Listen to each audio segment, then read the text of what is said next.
Do you like metal? No, not that metal, I mean heavy metal. Heavier metal than that, even. Or perhaps you're more of a hunting game kind of guy, more of a zen, peaceful experience.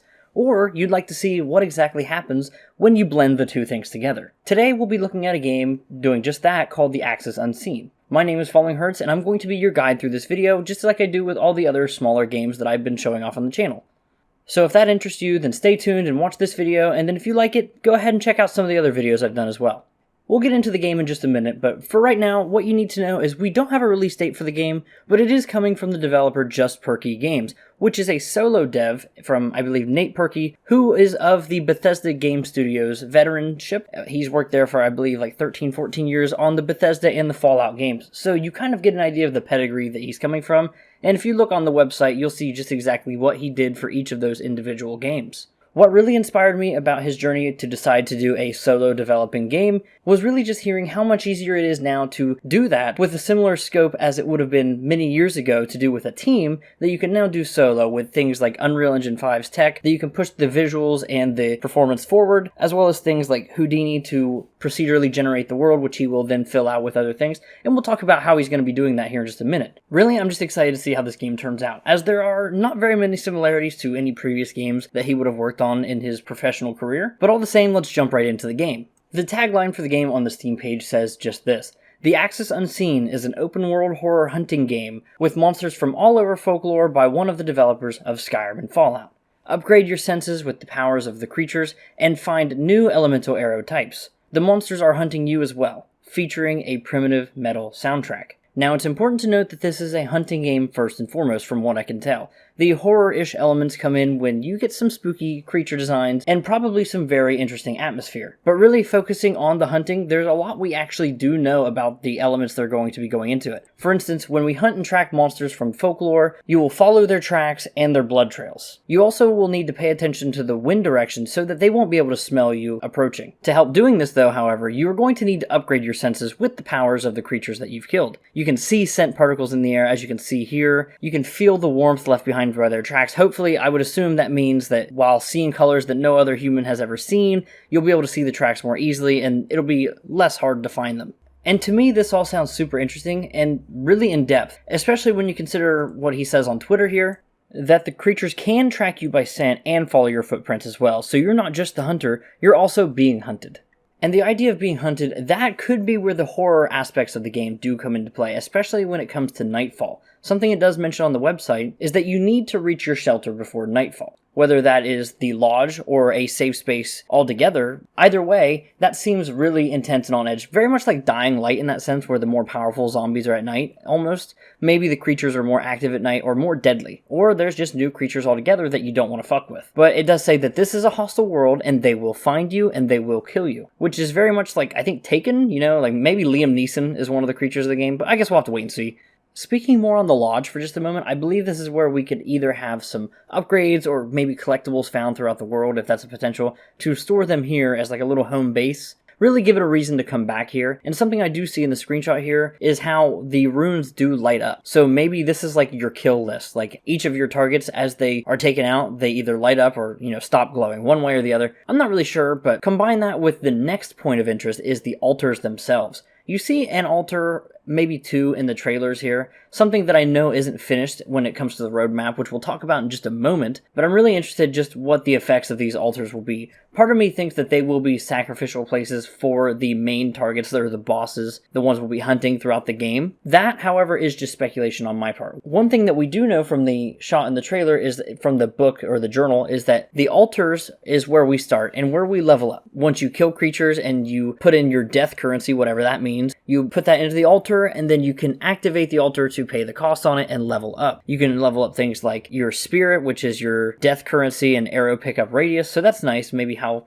much we pick up from how far away. And then we've also got our health as well as loudness, which is pretty simple considering it's like a hunting game, so it needs to be stealthy. You don't want to hear people sneaking up on you. But then you've also got the stress or heart rate control, which is probably how shaky the bow is or something like that. And then finally we've got our strength, how long you can hold your bow back. And these are all things we can upgrade for our character, so you can see some level of progression here, which will be really nice. Bouncing right off of that into our next topic of conversation is actually how we'll be hunting and what we'll be hunting with. So of course we have a bow, and I'm pretty sure it is mentioned that you can upgrade the bow itself with different bow strings and things like that. But we have 4 main types of arrows, and you can of course buy extra arrows at the altars. So you'll have the wood, which is your standard arrow, and you can restock these for free, so that's standard issue.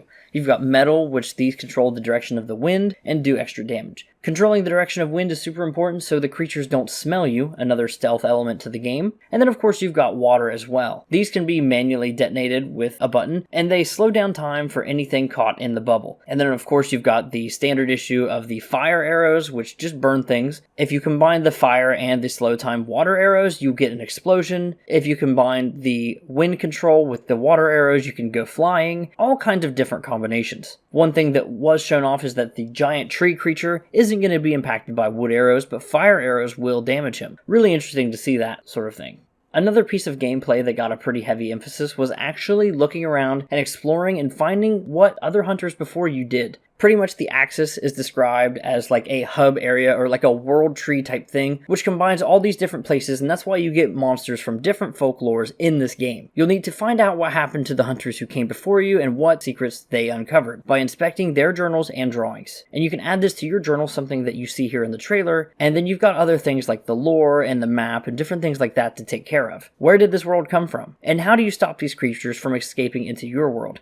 And my theory is that once you take out the hierarchy of all the bigger creatures, that's when you can return to your own world as well. So far I've highlighted a pretty competent hunting game, as well as some horror elements. This could be a pretty stressful experience for a relatively calming game. But let's talk about the aspect that I haven't really went over yet, and that's the metal. So first off, we've got blood explosions when enemies are destroyed, that way arrows can be easily found, as well as the actual soundtrack itself. This is where a lot of people were excited in the comment sections that I've seen, and the Axis Unseen features original music from Clifford Mayer, previously of the legendary post-metal bands Isis and Red Sparrows. Bands I'm not particularly familiar with, but hey, if you want to listen to some extra music, I'm sure you can just kind of vibe out to theirs on Spotify while you play this game too. But it's said to be a unique blend of heavy metal and primitive instruments, which is a really cool combination, I might add, and the music dynamically adjusts to what you're doing in the game. Whether you're in combat or just exploring, I'm sure probably different biomes have different vibes as well. But either way, whether it's atmospheric or something more intense, the metal will always carry through. And that's one final thing, as a little bit of an opinion piece here at the end that I'm really excited about. I love all the different biomes, the particle effects we're seeing, the lighting, the visuals.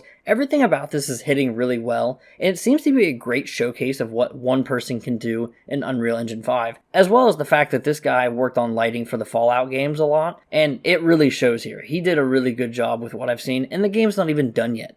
Now finally, I want to hit on the most recent news that we have, and that is the actual game's roadmap. Something I've alluded to and talked about a bit throughout the video. As I did re-record this video, I had it recorded and then he dropped the roadmap, and then I had to redo and restructure the video. But here we are now. Here's the roadmap in its full entirety, and kind of where we can go from here to end the video. First off, the game started production in June of 2021, and then as of August 2021, we had the prototype, which was a 5 minutes of gameplay, and then of course from there on, a prototype was finished of December of the end of that year when the game was actually announced, and that was with roughly an hour of gameplay available. And then the game systems were fully fledged out and finished as of April of 2022 this year. And currently that is as far as we are as officially checked off the list in development.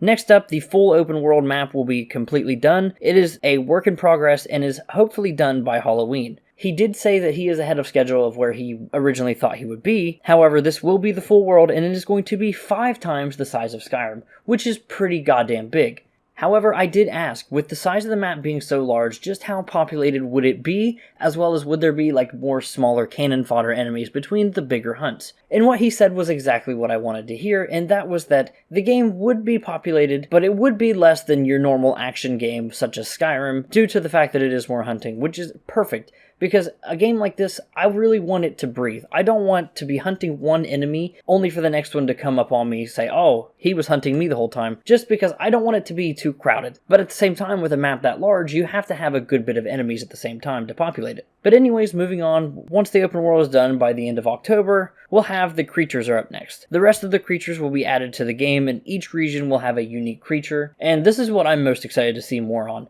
Because he's been pretty open with the development on Twitter, and I'm sure Discord and the TikTok places. And then after that, all the locations will be fully fleshed out, like the lodge, altars, and hunter camps. which we've kind of talked about each of these a little bit, but I'm really excited to see just how these get fully fleshed out. Especially the Lodge. I'm really curious to see what we can do with it. And then we'll have the Alpha, which is where the game is going to be fully playable from start to finish. Mind you, we don't have any dates for any of this stuff as of right now. All we know is that the open world should be done by the end of Halloween, but then after we have the alpha, we have the beta. And at that point, everything will be in the game and polished, and content will be locked besides bugs and minor changes. And then finally after that, something that we get to see from big game devs talk about all the time, is the game will go gold. And that's where the game is done, there's not going to be any major changes, and at this point, there's only going to be crashes and issues to be fixed at that point in time. And then, after that, the game will be shipped, where everyone can play it, and then all is happy and good, and everyone gets to see the Axis that is currently unseen. But really, that's all we know about the game at this point. I'm really excited to see the full potential of this, and really excited to see where Just Perky Games goes in the future.